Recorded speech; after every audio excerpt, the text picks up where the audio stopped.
excited when Wanda asked me if I wanted to come share with parents on the topic of burnout and self-care, but I'm actually going to focus on more on what I call resilience. So hopefully that feels great to learn about for you as well. So my name is Cedarose Keeley, and I have a practice, and I support parents and caregivers who are raising kids with special needs, and I support them to build well-being and resilience in their parenting and caregiving work. And I do that in two ways. I work individually with parents and caregivers in a kind of skills coaching role to learn all kinds of different well-being and resilience skills and to build that into their parenting work. And then I also offer virtual parent groups for parents to come together and build their well-being and resilience through connection and learning from each other and being in mutual support. And so that's the work I do. And you can find myself at mykindness.org. That's my website. And so for tonight, I wanted to invite you to get something to write with and something to write on. I'm going to offer you a number of reflection questions, and so you can write your thoughts, your responses, your insights as we explore that. So like I said, I'm going to focus on what I'm describing as resilience. And so I'm really approaching resilience from a place of that it's a natural part of life, that we struggle, that there's suffering, that there's hardship, that there's things that are difficult.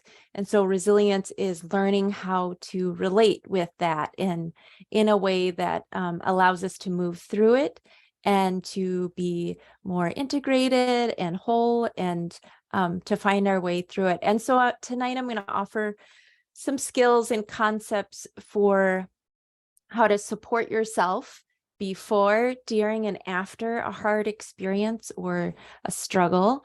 And so resilience can really be possible with supporting ourselves in positive and supportive ways through hard things.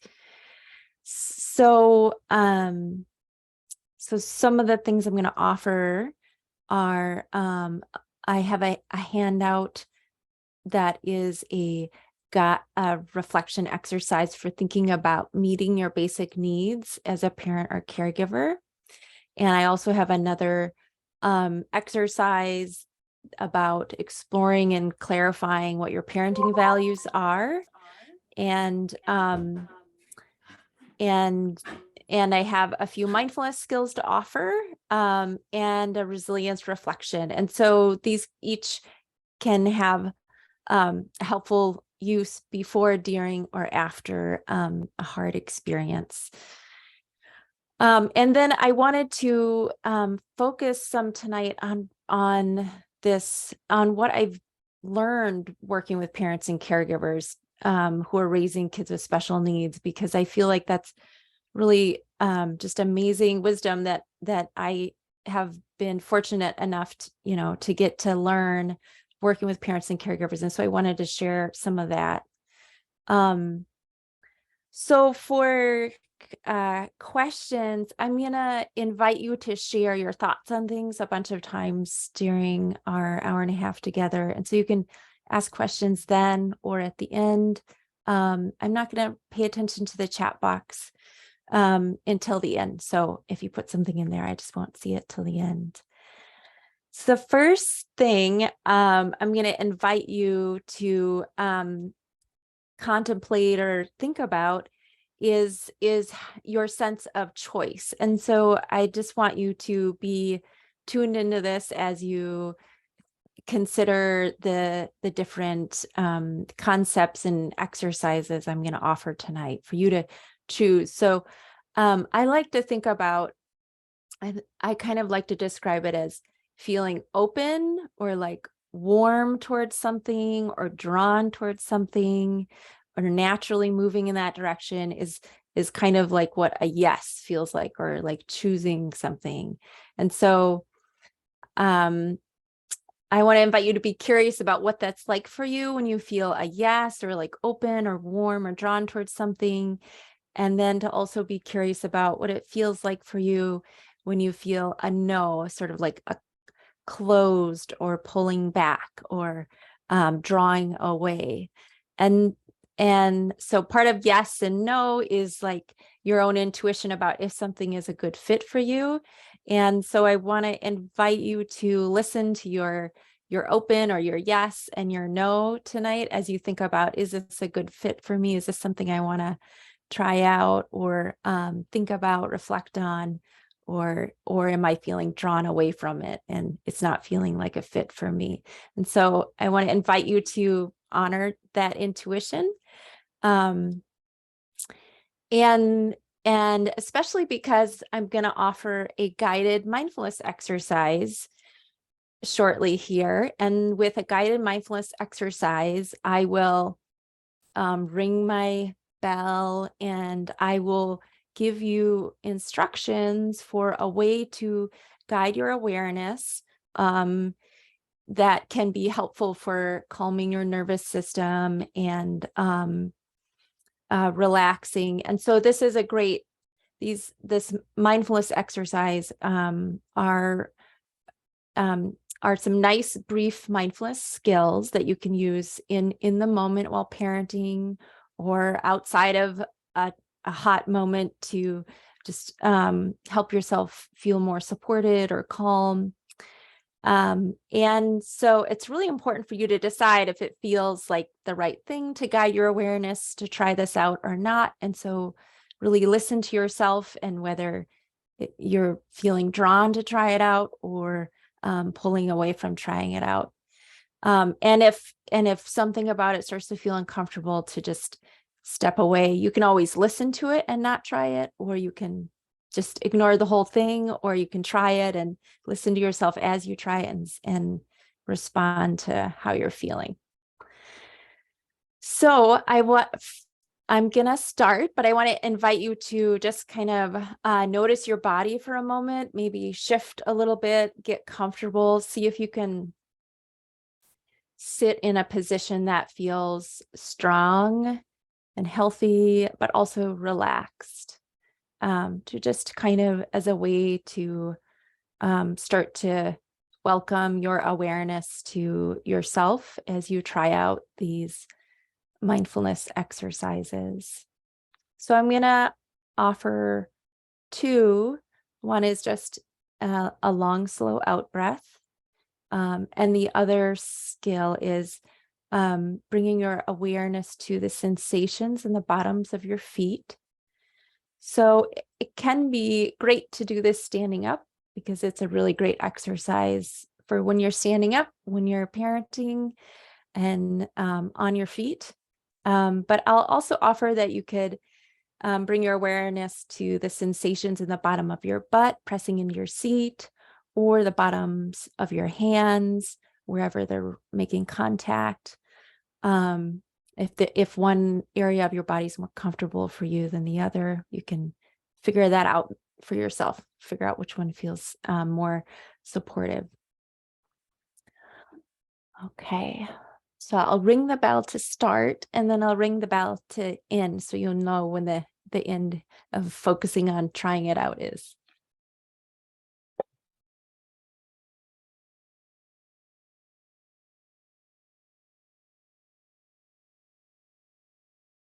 So you're invited to explore taking some deep breaths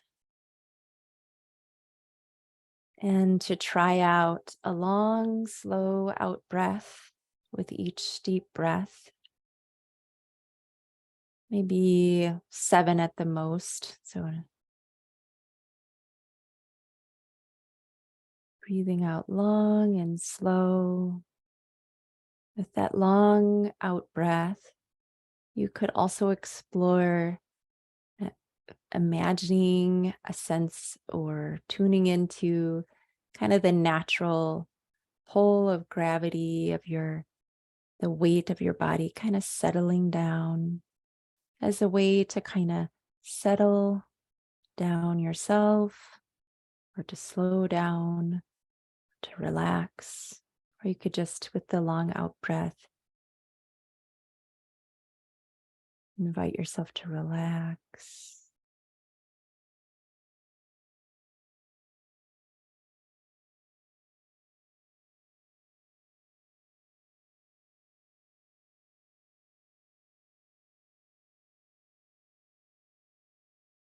So that's one mindfulness skill.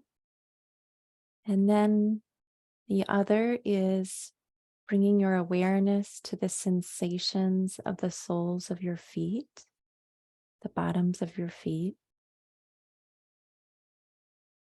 So you're invited to notice what you feel on the bottoms of your feet. And it can be good to shift your weight from side to side, forward and back, and around. If you're sitting down, you could move your knees to help feel different areas of the bottoms of your feet and the different sensations there, kind of mapping it out in your mind, getting to know the sensations there. And then you could just sit still and let your awareness just stay with the sensations that are there at the bottoms of your feet.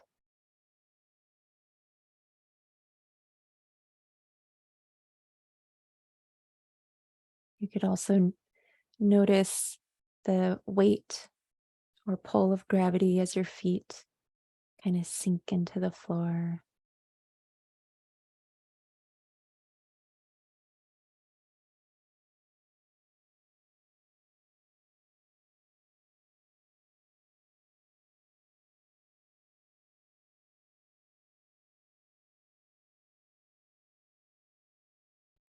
And if it feels nice and settling to have your awareness on the bottom with the sensations in the bottoms of your feet, you can keep focusing on that or coming back to it with your awareness.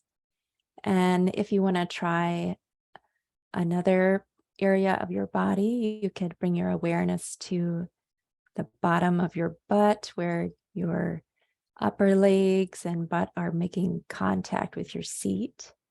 And again, you can move from side to side and forward and back to just map out the different sensations of your butt in your seat.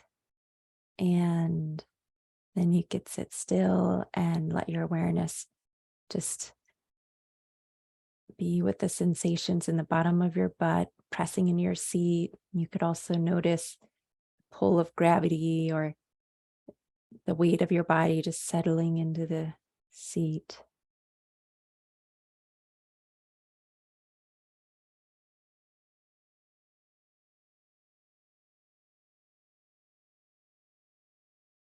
And then you're invited to explore another body part if you would like, or you can stay with the bottom of your butt. And that's the bottoms of your hands. So you can move your arms a little bit, just or your hands to just kind of explore the sensations on the bottoms of your hands. And then you could just hold your hands still and let your awareness stay with the sensations on the bottoms of your hands, making contact with whatever they're resting on. And you could notice the pull of gravity or the weight of your hands resting, kind of sinking down.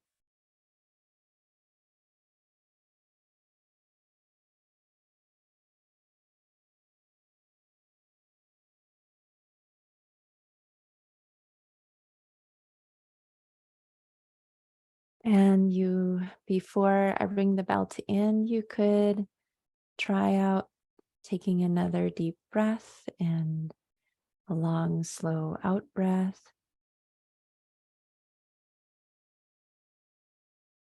And imagine yourself relaxing with that long out breath.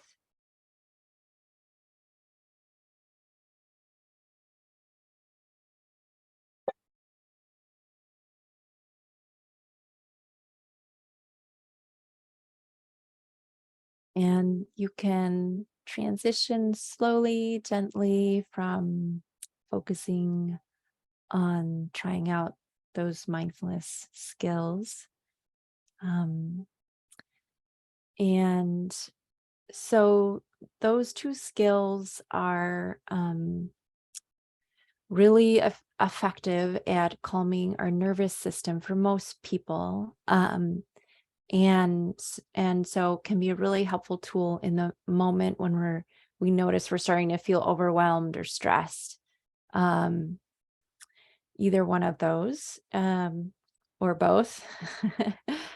And something I find can be a real turning point with parents I'm working with, and moments in their parenting work that's really a struggle for them, is starting to bring in a pause in those moments of struggle. And so something like a long, slow out breaths, or bringing their awareness to their feet, can be a nice way to support them in pausing during a hard moment. And then often that also helps to then think more clearly or understand what's happening better, so you can respond more thoughtfully. So I also want to invite you to use that skill at any point tonight with the topics we're exploring, if it feels like it would be helpful to take a long out breath or bring your awareness to the bottoms of your feet. And so so I'll just take a moment to see if anyone feels open or drawn towards sharing what it was like to try out those mindfulness skills, or if anyone wants to share what mindfulness skills they use that they find helps them to pause in a tough moment, or just like help support their resilience or well-being as a parent. So you're welcome to share when you want to. It is recorded, so just remember that. And I'll just wait like a few moments and see if anyone feels drawn to sharing, and then I'll go on.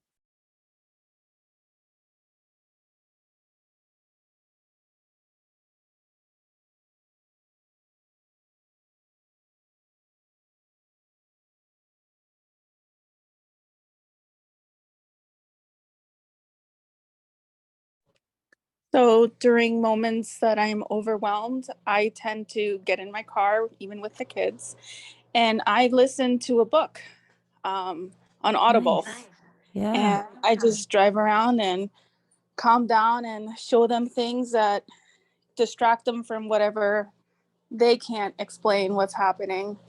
And we just, go grab something to eat so I don't have to worry about anything Yeah. and continue on our day.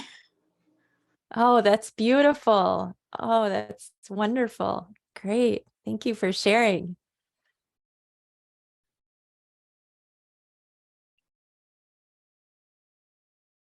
That's really good. I love so many pieces to that.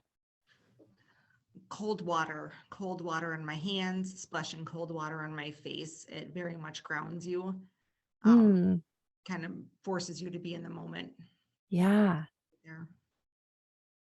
Yeah, that's great.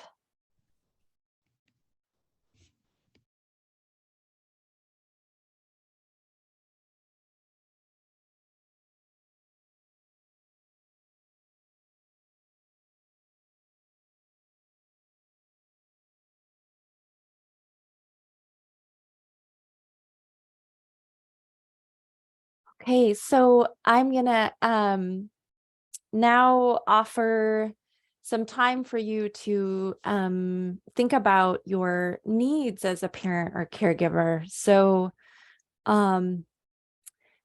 for a lot of parents and caregivers, our needs go unmet, unnoticed. And so a way to bring some support to yourself is to pause and take some time and really notice yourself and your needs, and think about how you could meet those needs. And so often for most of us parents and caregivers, there are certain constraints in our life that make it hard for us to meet all of our needs or all of the needs that are important to us. And that's just usually the case. And so I want to encourage you to be open to that piece of reality that it's not a shortcoming of yours, that there's just real constraints in life to meeting all of our needs. But it is good to bring attention and care to yourself and see how you're doing and what are some basic needs that maybe you've forgotten about. And so being clear about our needs and meeting them to the extent we can help to build sort of a healthy foundation, or a foundation of resilience. The more our needs are met, the more we can be steady and weather storms that come our way.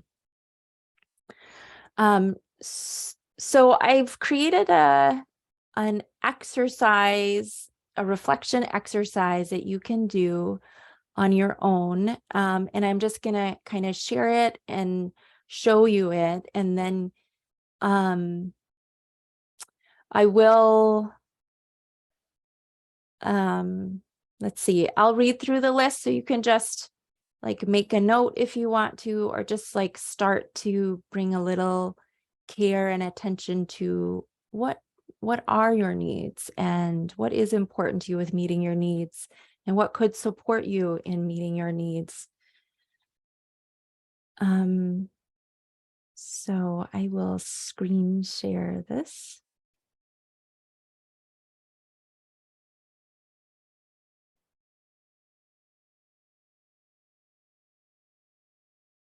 Okay, so I have a little preparing to reflect on your needs here to just really encourage you to go through looking at your needs with a lot of care for yourself. And so I'll read through these, and you could be curious, you can make a note, be curious about, is this a basic need that's important to me?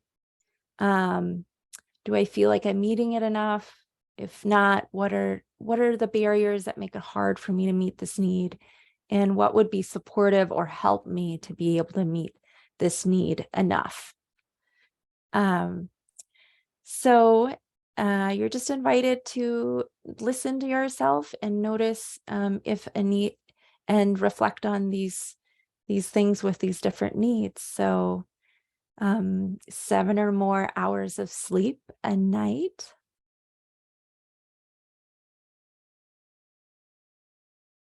Eating in a way that feels good and supportive for you and your body.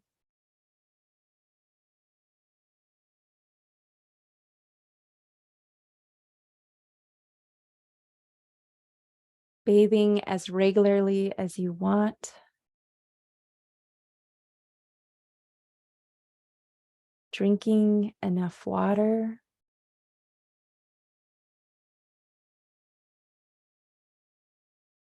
Getting outside for fresh air and to connect with nature.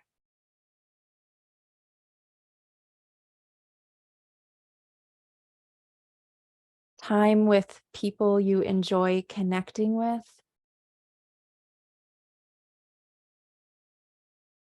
Time to process the day's struggles.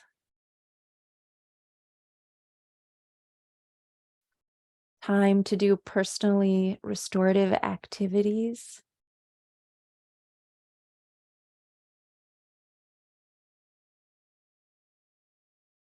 Getting what feels like the right kind or amount of body movement or exercise.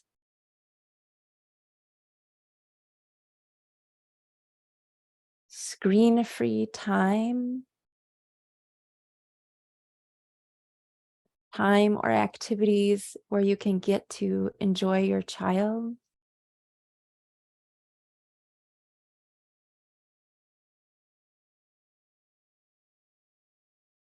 Using the bathroom when your body needs it.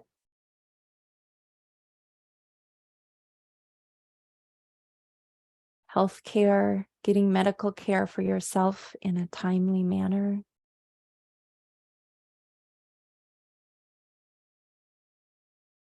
Brushing your teeth.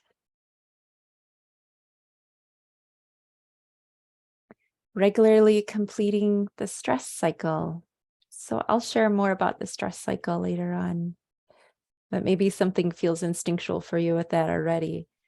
And then I want to invite you to think about what are other needs that aren't in this list that you have found are essential to being able to parent, that there is something you need to take care of to be able to show up as a parent.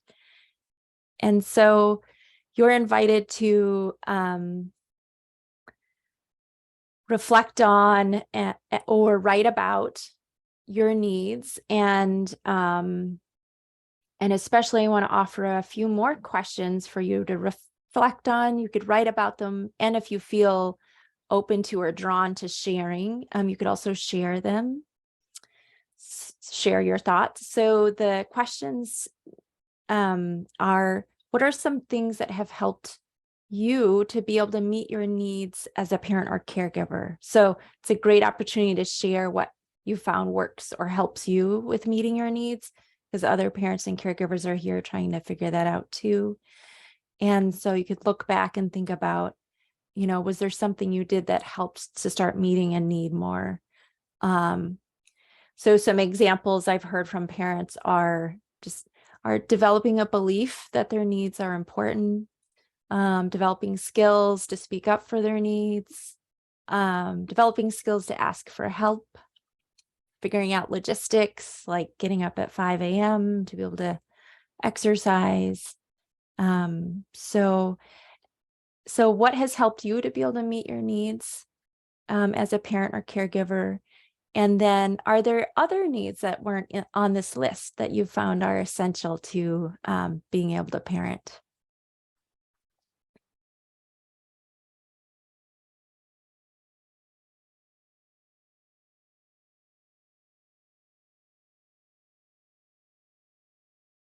So I'll wait a few moments, and if anyone feels drawn to sharing, they can, and then I'll move on.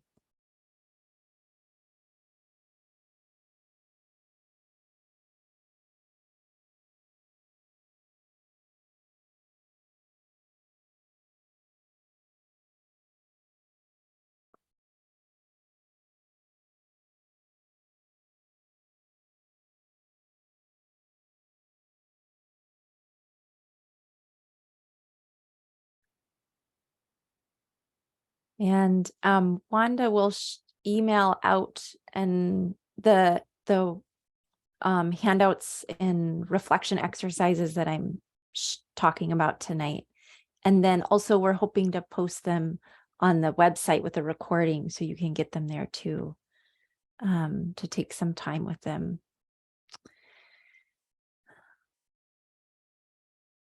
Did anyone want to share?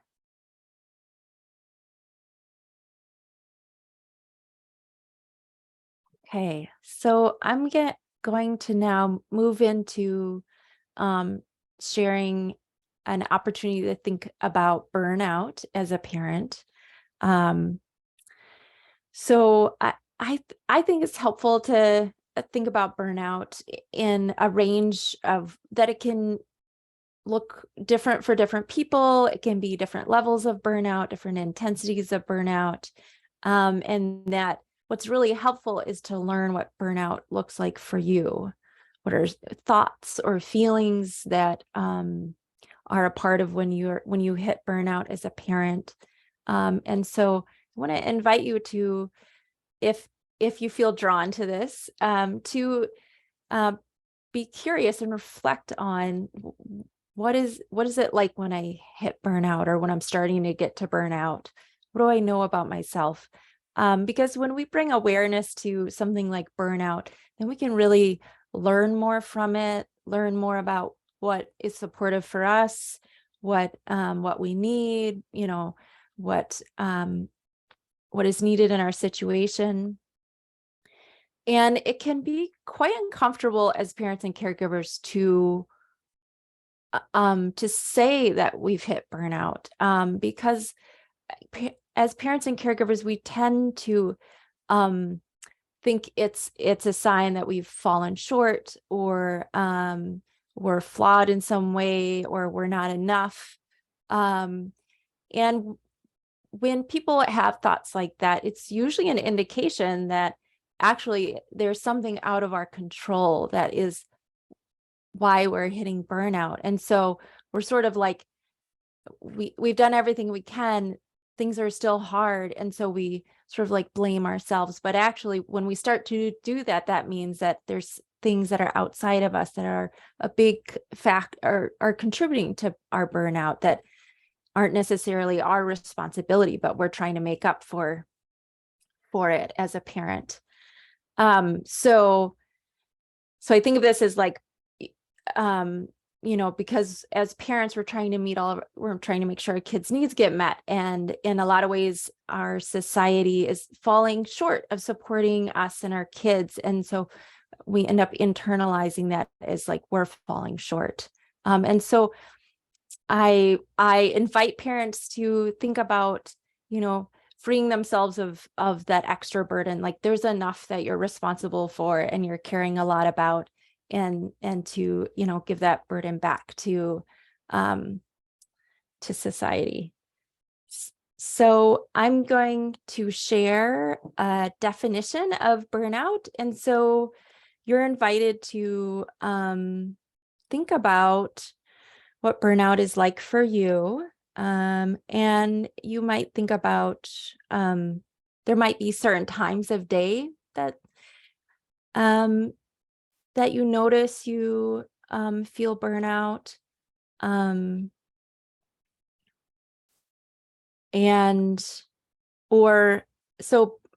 Yeah.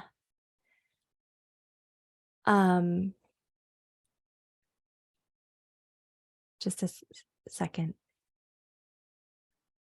So I also want to offer that burnout is a natural part of being a parent, and that most parents experience burnout. It's part of the job, and that it's natural and normal, and that burnout brings helpful information, just like other emotions, can bring helpful information. And so I just offer that as, to also encourage you that it's not something about you. It's like this is part of what comes with parenting. So looking at this definition, you might relate to some of it, feel like you felt some of it before. Maybe you feel like you've definitely felt all of it. And so just being curious about what has been your experience. What is burnout like for you? What does it feel like? What are the thoughts and feelings you have with burnout? So you might experience some part of what's described here.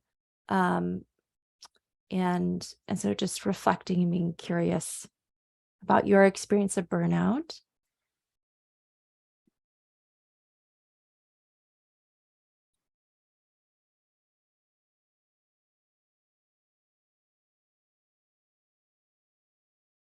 And it can be hard to think about how what burnout is like for us. It's also just like a hard feeling. It's just also a really hard feeling to experience. And so I want to remind you to, if it starts to feel too heavy or something, to, you could try the long out breath, or moving around a little bit, to just kind of relate to burnout a little at a time. It's always a good way to approach things that are a lot to relate to.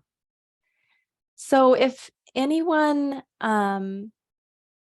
feels drawn to share what burnout is like for them, or how do they know they're getting close to burnout, or how do they know they are in burnout,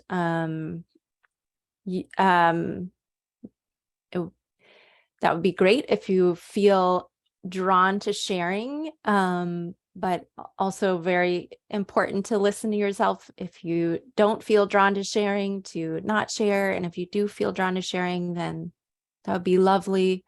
Burnout is something that we're all kind of trying to figure out for ourselves. I have 2 boys that are autistic, and so Mhm. it's a struggle some days, but I love them.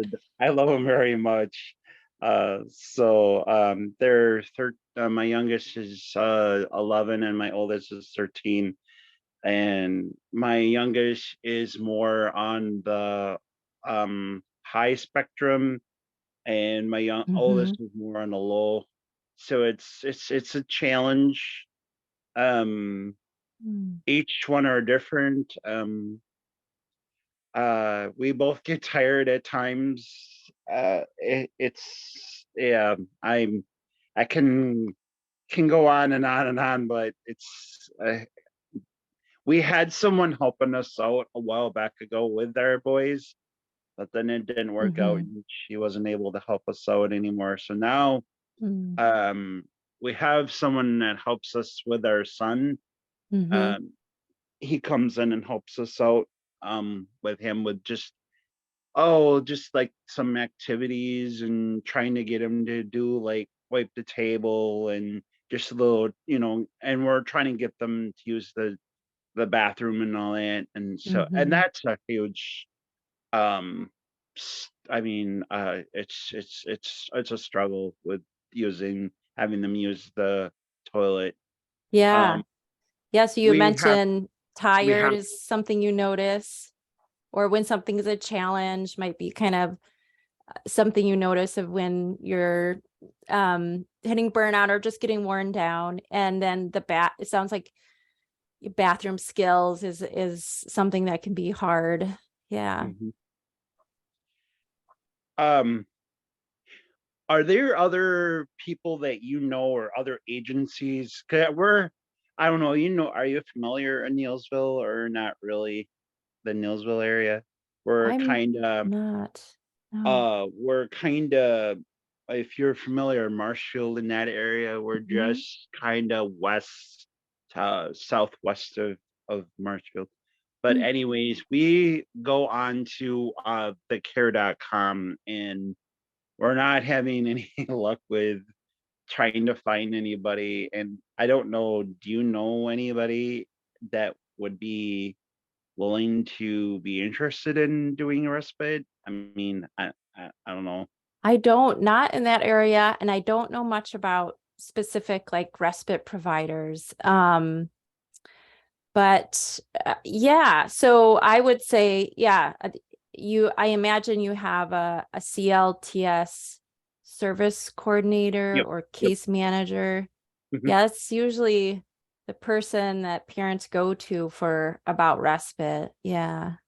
She wasn't really, she's not really able to kind of help. Well, not, I shouldn't say she's not.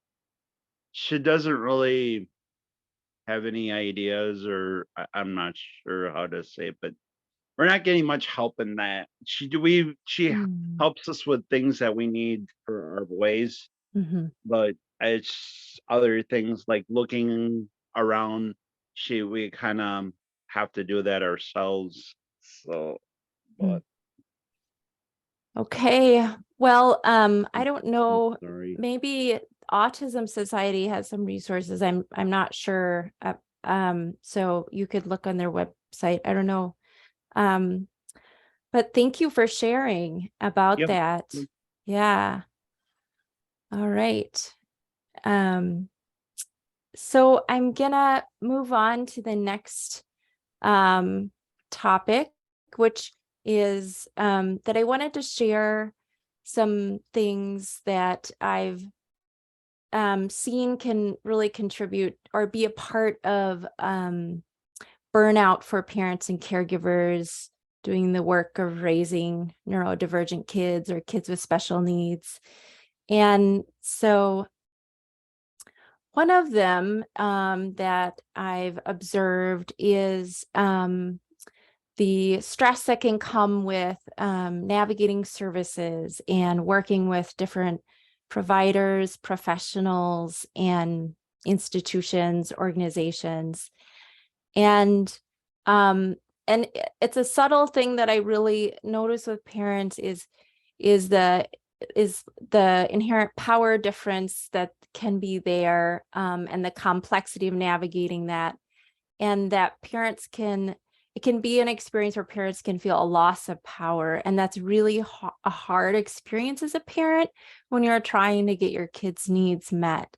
And so I just wanted to share that, that I've seen that with parents. And so it's something to support yourself in as you navigate working with different providers and services. And so I developed a reflection exercise you can do after you've met with a professional or a provider.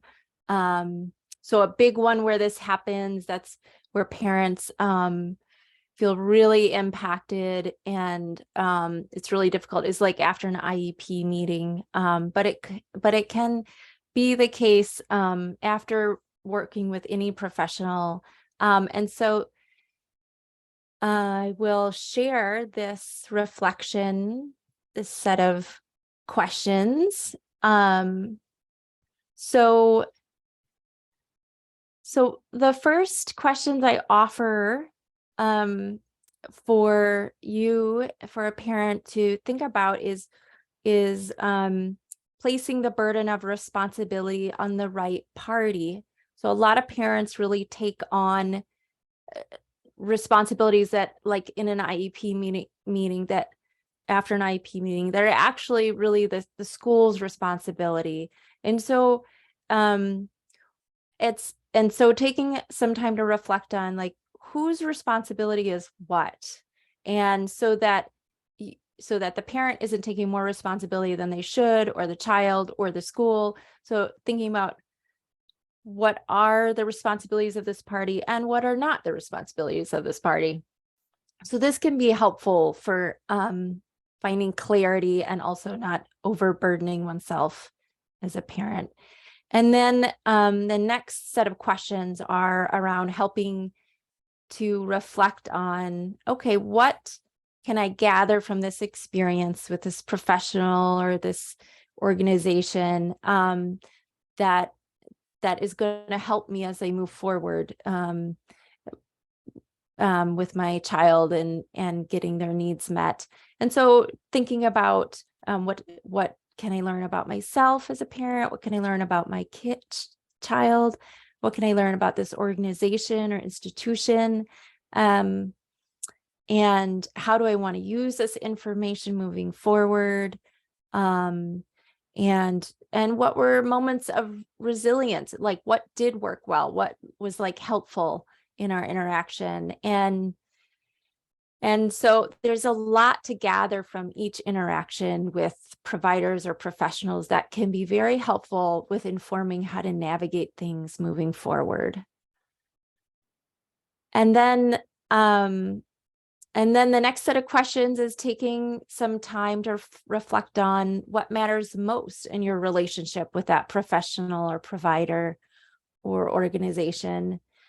And to just get clear on that. And then to think about if there are ways you can build better connection or a better alliance with the professional or organization, thinking about what is needed for my child's needs to be adequately met by this professional or organization, or rethinking what's needed to have like good communication or effective communication. And then to then the next section of questions is about thinking about how you're building a team around you as you interact with professionals and institutions, especially because of the inherent sort of power and authority that like professionals have. It's really helpful as a parent to have other people with you as you interact with that, to help you feel steady in what you know as, you know, who your kid is and what's needed. And also to have people just with you as you go through it, and then people you can make sense of like what happened with, you can process it with afterwards.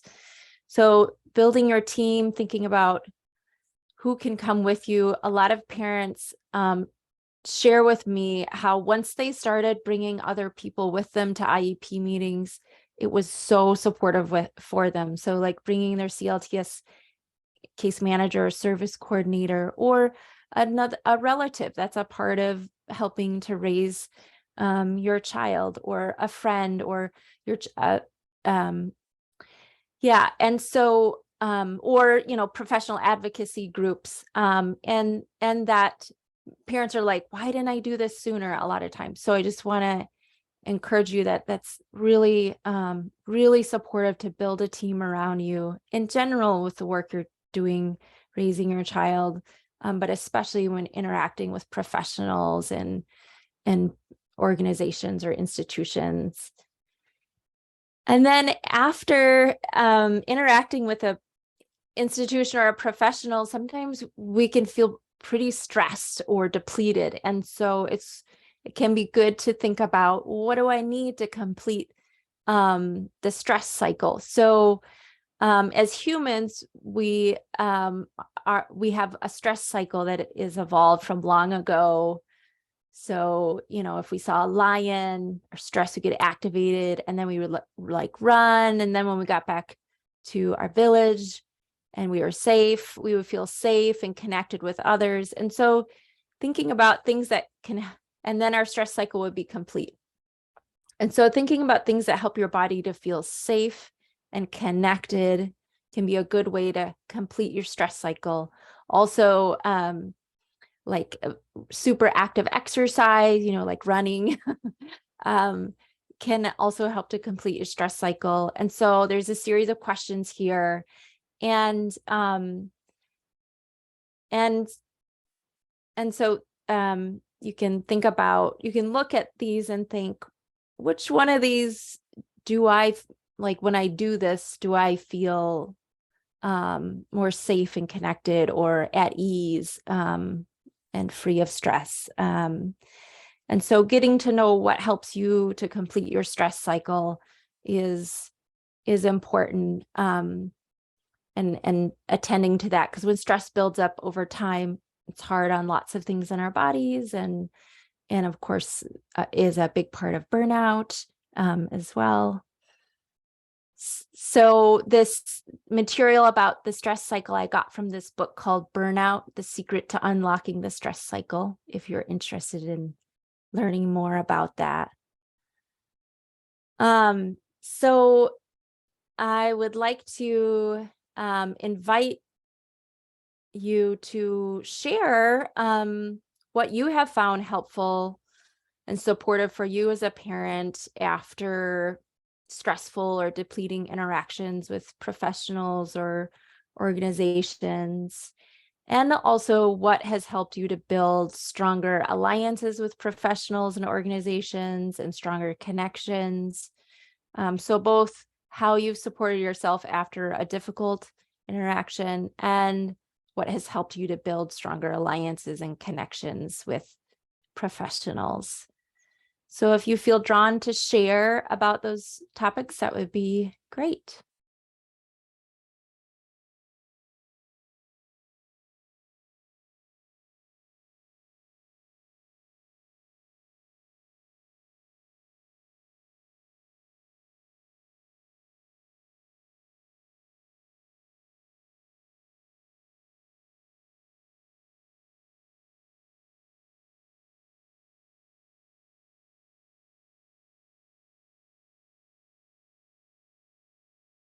And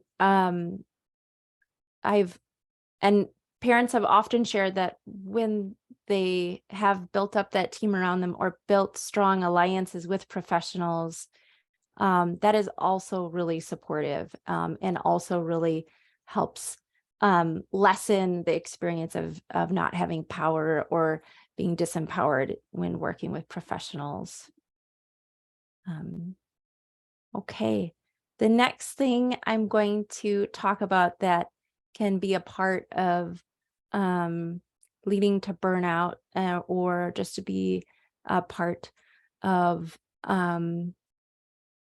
what's hard with being a parent or caregiver raising a child with special needs is social isolation. So there's a lot of reasons why it can be hard to be connected to a lot of people when you're busy raising a neurodivergent child. And there's also a lot of reasons out of your control, like beyond you, that make it hard to have good connections, social connections with other people. But I just want to say that it's really important to have social connections. It's so important that social isolation and loneliness can actually have the same impact on our lifespan as smoking 15 cigarettes a day. So social connection is really a basic human need. Like, we really need connection. And even in the UK, they consider loneliness as similar as to having a chronic disease like diabetes in terms of like how it impacts your health. So connection is really, really important.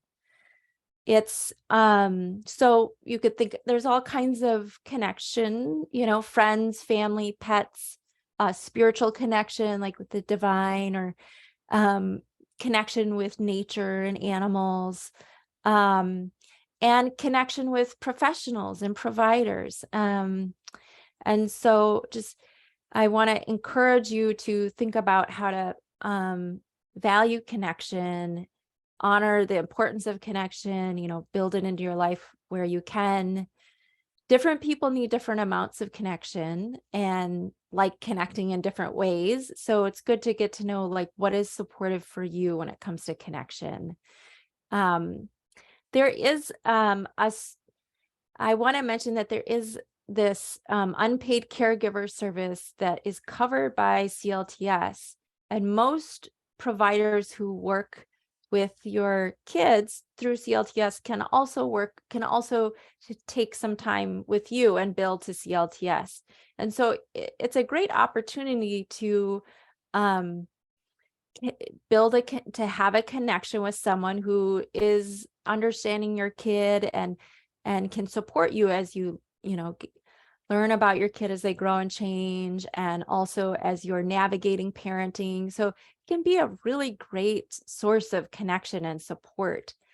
These providers that are working with your kid that can also meet with you to support you in your parenting work. And so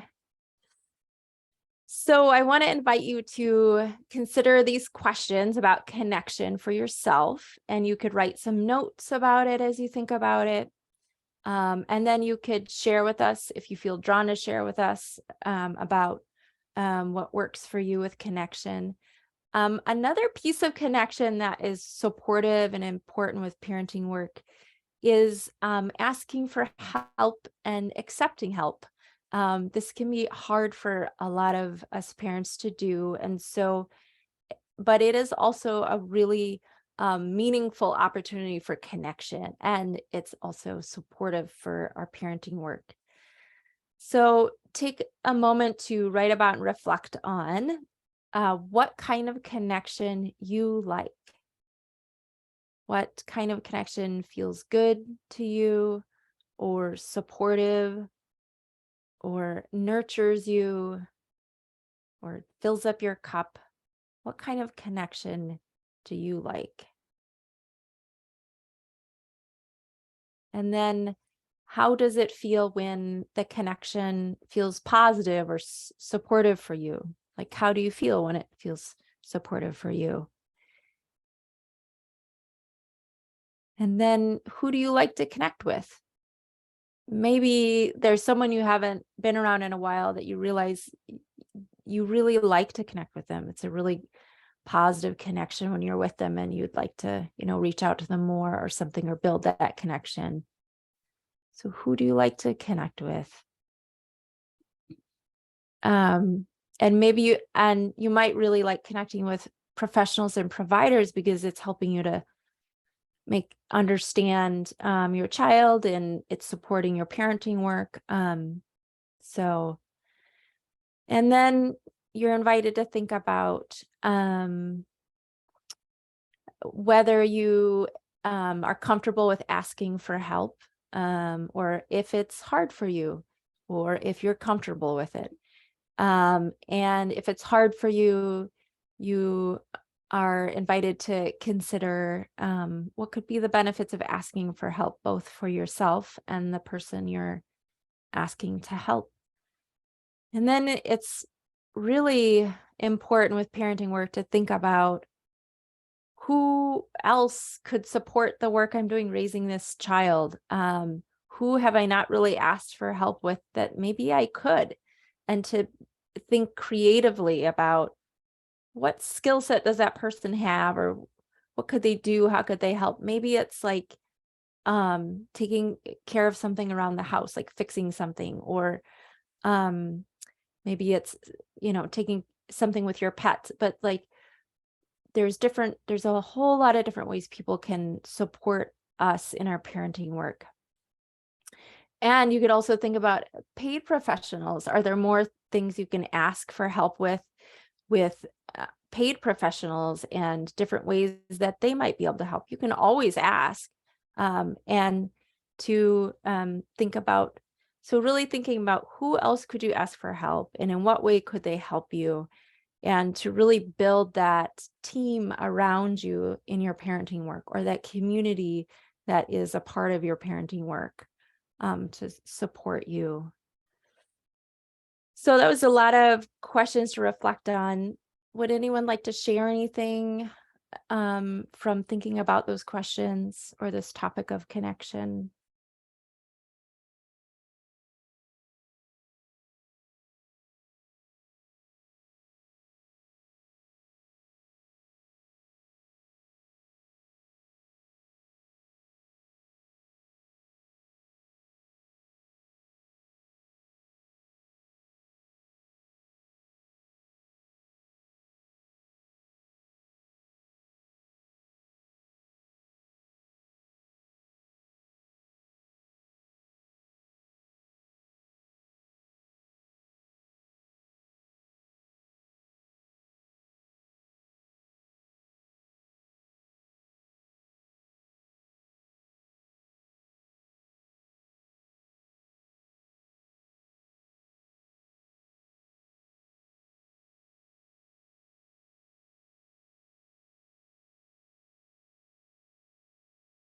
So Beth is asking if other people here are supporting adults. So if anyone wants to share in the chat, that would be great. I do focus on working with parents of kids, so I had not realized that there would be, of course, parents with grownups. So yeah, I'm sorry I've been saying kids the whole time. Hopefully it's felt relatable for you.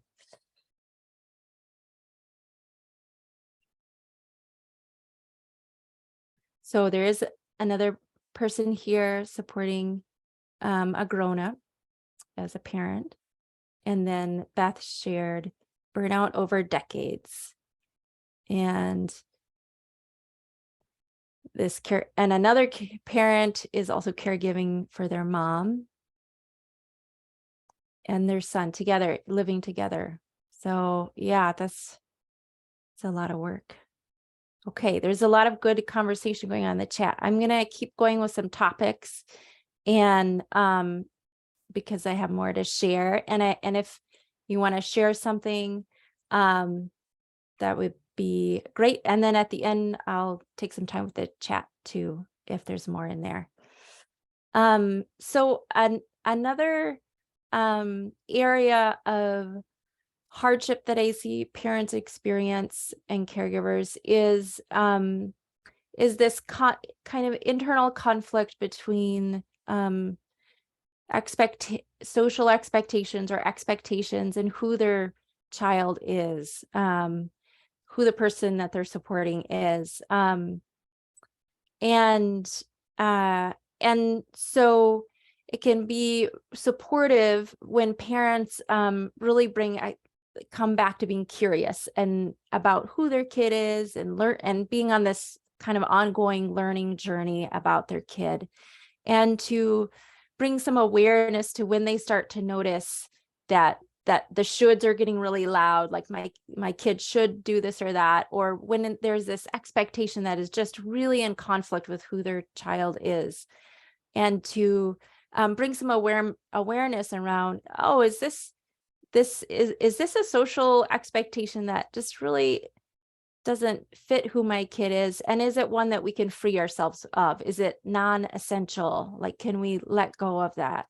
And so,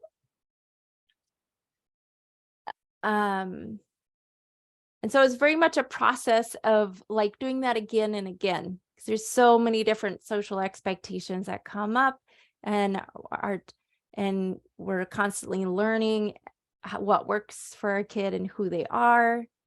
And this is also a good skill set or mindset for really, getting clear about who your kid is and what their needs are, so that you can, as you interact with different professionals or meet different obstacles in getting your child's needs met, you can have some clarity of who your child is and what their needs are, despite other people maybe not quite seeing it or understanding it.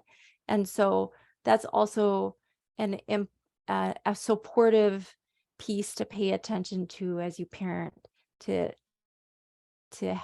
keep learning and developing clarity around who your kid is and what their needs are, and joining them where they're at, meeting them where they're at, to lessen the conflict and stress on you with trying to get with unnecessary social expectations.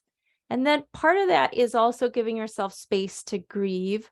So if you have an expectation around like getting to go trick-or-treating with your child, because maybe it was like one of the biggest joys of your childhood and you really want to share that with your child, but it's just not going to work with who they are. And so giving yourself space to feel disappointed and sad and to grieve.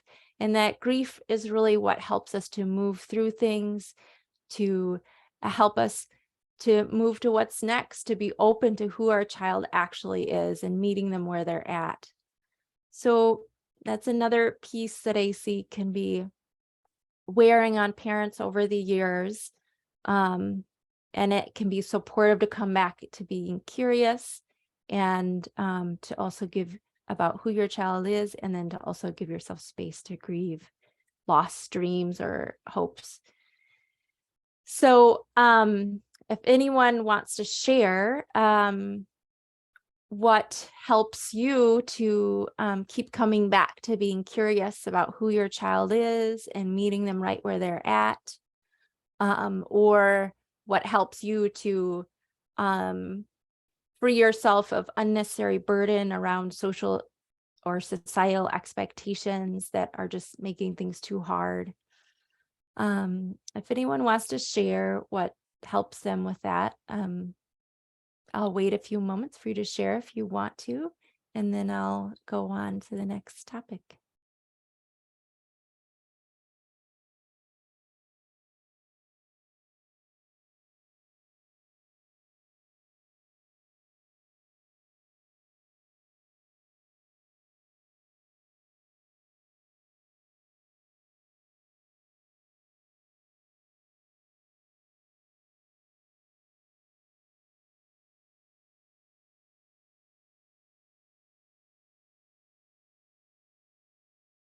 Okay, so the next topic I was gonna offer is around valuing the work you're doing as a parent. So a lot of the parents and caregivers I work with have a whole range of tasks that are fairly unique because it's unique to their child's unique needs. And so they don't necessarily see that as like a common part of parenting out reflected back to them out in our society.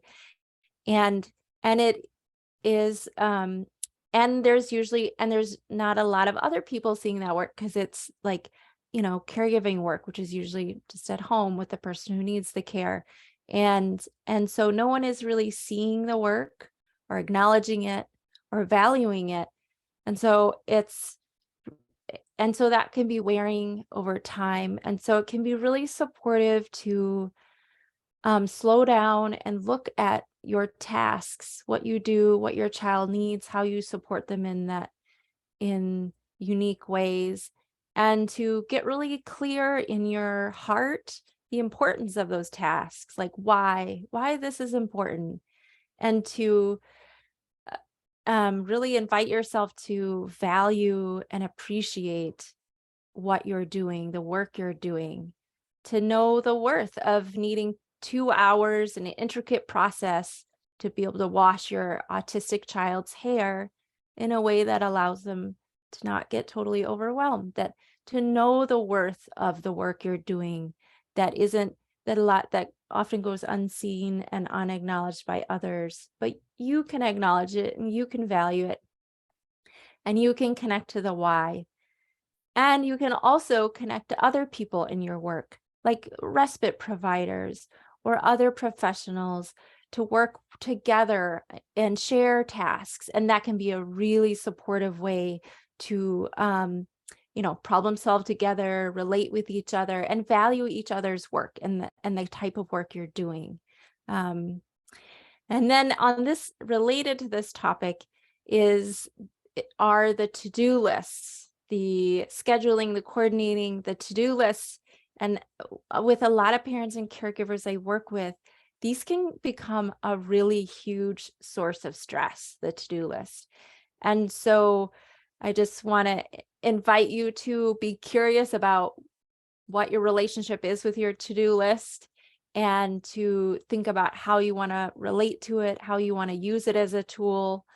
One parent and I joke about reclaiming your power with your to-do list, that it doesn't own you. So just thinking about how you relate to your to-do list in a way that feels like you're, honoring yourself to some extent. And of course, that your to-do list is not a reflection of your worth or your success or failure. And that it's meant to be, a tool. So I wanted to share some of that. Let's see. Does anyone want to share any thoughts around valuing your tasks, valuing the unique work you do with meeting your child's unique needs? What helps you to value your work and see the worth in it? Or what helps you to have a healthy relationship with your to-do lists?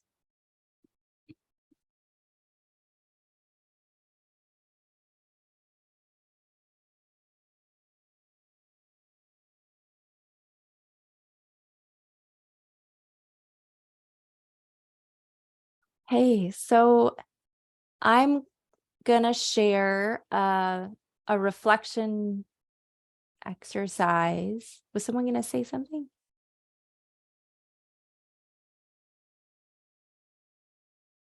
That is for starting to explore your parenting values. And so parenting work is very active, busy. There's a lot of parts to it. It's constantly moving, changing.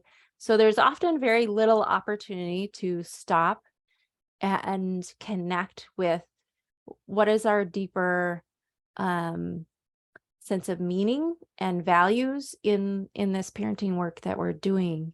And so I wanted to offer a few minutes for you to pause and explore some of that for yourself. And I wanted to talk about, so parenting values can be really supportive of your resilience because they bring that deep sense of meaning, which really helps us through hard times. And also they can be helpful to sort of to inspire yourself and reconnect with what's important to you, and to feel that deeper feeling of what you care about, what you want as your guiding star, kind of leading you through the day or through the storm. And then also connecting with our values can be helpful after a hard experience. Like, okay, that didn't go very well, but what's important to me now? What do I want to, what value could be helpful in a challenge like that next time? And so values are really great tools for supporting yourself as a parent and in your parenting work. So I will share the reflection exercise. Okay.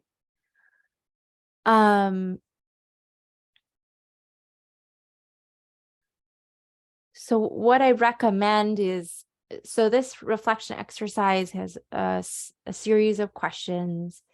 And what I recommend is, after you've reflected and like written and thought about what are your values, what's important to you, to then create a statement that is inspiring, that is like written out of love and care for the parenting work you're doing, as something to inspire you.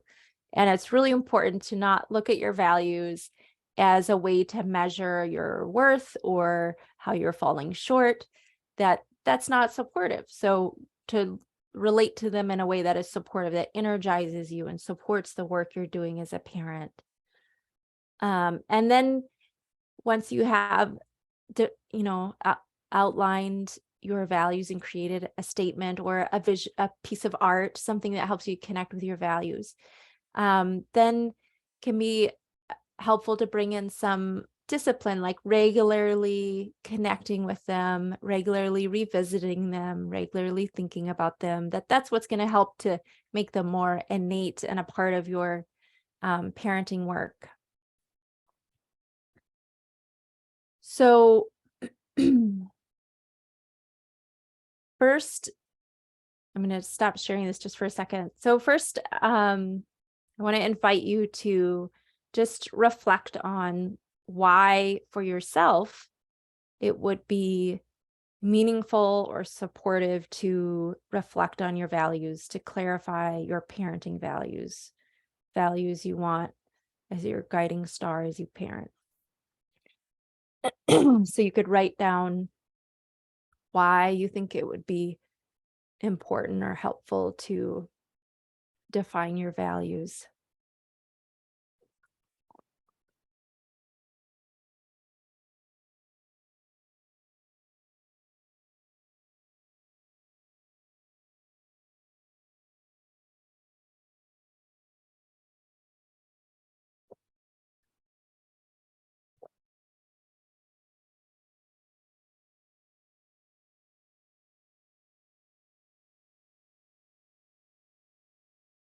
And then you're invited to reflect on your values with a few of these questions. So you could see which questions you're drawn to, or once you read the question, if you start to have some insight or reflections arise around what's important to you with your parenting values. And then you could write about that. I'll read the questions if it's more helpful to just hear them.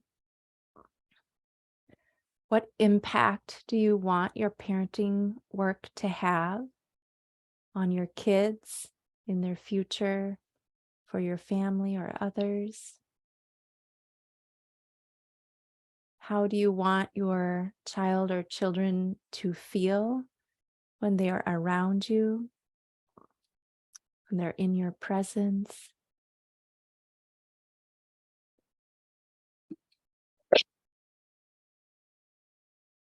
What values do you want to be an example of or embody for your child or children?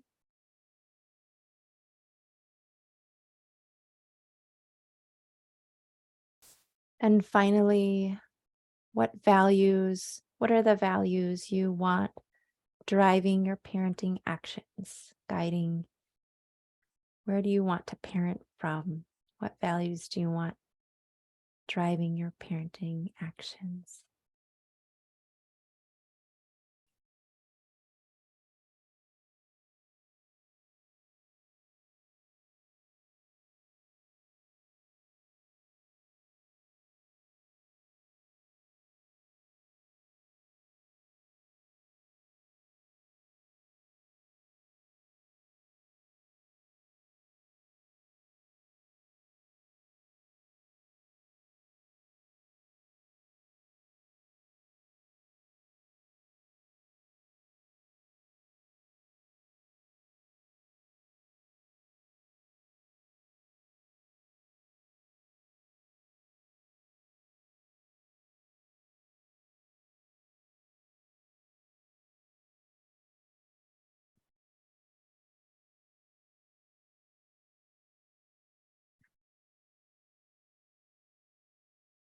So I'm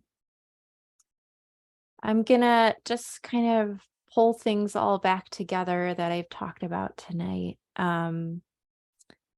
in how these different pieces I've offered can be a part of supporting you before, during, and after a hard moment or hard experience. And to support your resilience in your parenting and caregiving work. So the things that I offered tonight that can be supportive in the before are meeting your basic needs, so that like creating some foundation of resilience or your basic needs being met. Also your values, so having clarified your values, connecting with them, before you are in a hard moment, having that connection with them regularly. Social connection also supports the before a hard experience, and during and after. It's very supportive. And then valuing your unique tasks as a parent and caregiver. And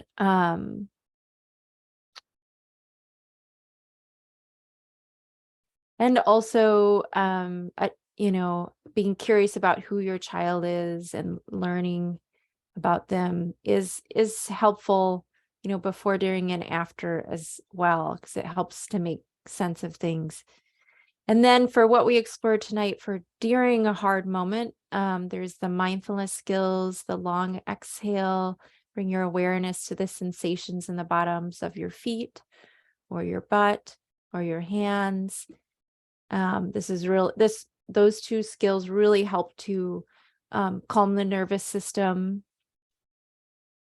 And then having a relationship with your values can be really helpful in the moment when something is hard, to like, this moment is hard. I don't know what to do, but this is my value. And I'm, at least I'm aligned with what's important to me or my value. And so that can be really supportive as we move through something that's overwhelming, to be aligned with what our values are.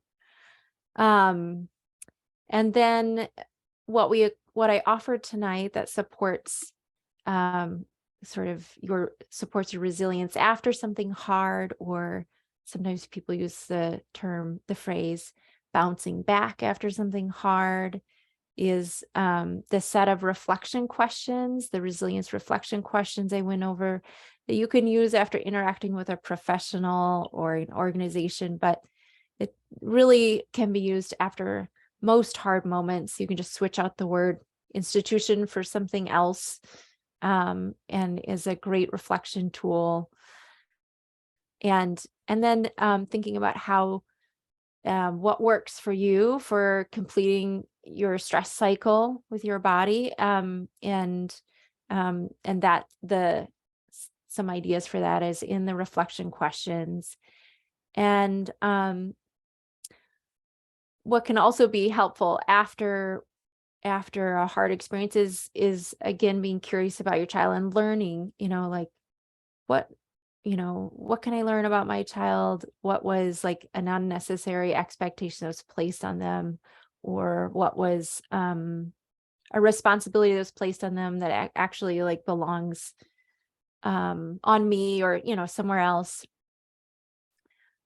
So yeah, so that's kind of how we explored before, during, and after, and different ways to support yourself in some things that I commonly see as like struggles for parents and caregivers. So I want to invite you to take a moment and think about what you thought about tonight, or what I talked about, or what someone else talked about, and what was something from the evening that felt supportive for you, to notice it and just appreciate it. So noticing the good things and feeling gratitude is also really supportive for ourselves. So you're invited to take a moment and do that with just our little bit of time together.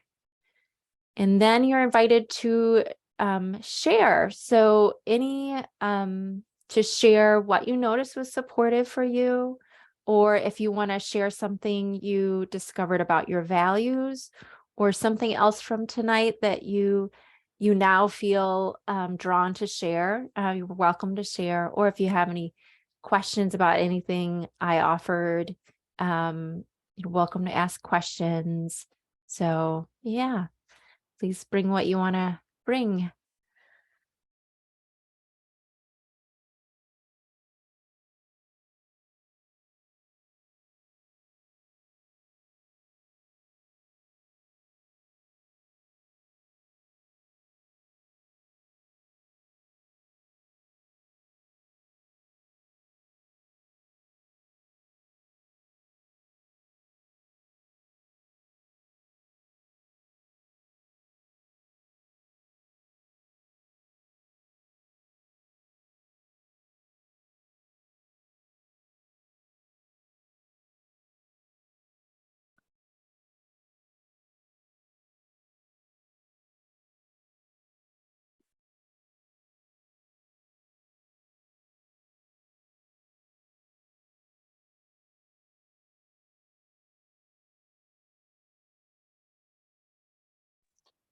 So one of the services that our ABA therapy clinic offers is help in like a sitter, or offering one of their employees or former employees to be respite care.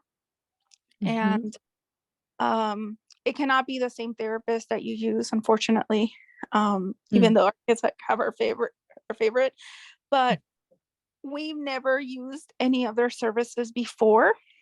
And the first time that my husband and I went on a date, I would say in like 5 years, Yeah.